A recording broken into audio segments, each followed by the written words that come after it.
साथ हैं। ये मम्मा शायद जो है इसका घर पूरी तरह से डूब चुका है।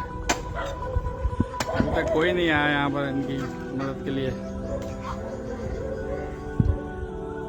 हाँ मम्मा, क्या हालात हैं यहाँ के फतेहपुर के? बहुत ख़राब है।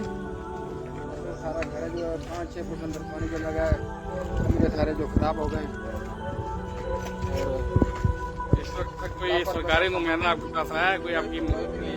ना कोई MP आया, ना MLA आया, ना कोई इंतजामिया आई, ना कोई किसी ने पूछा आगे। इतना पानी हमारी तरफ छोड़ दिया है, इतना दरिया बना दिया है। इस वजह से हम अभी अपनी मददात में मतलब बंद लगा रहे हैं। तो अल्लाह पाक मदद करे।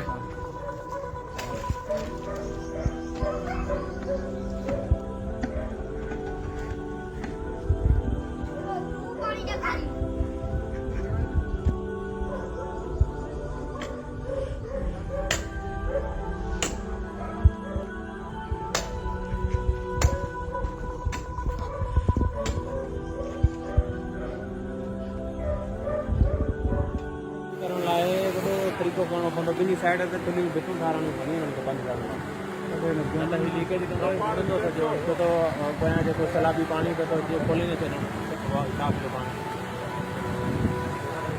हाँ खोलो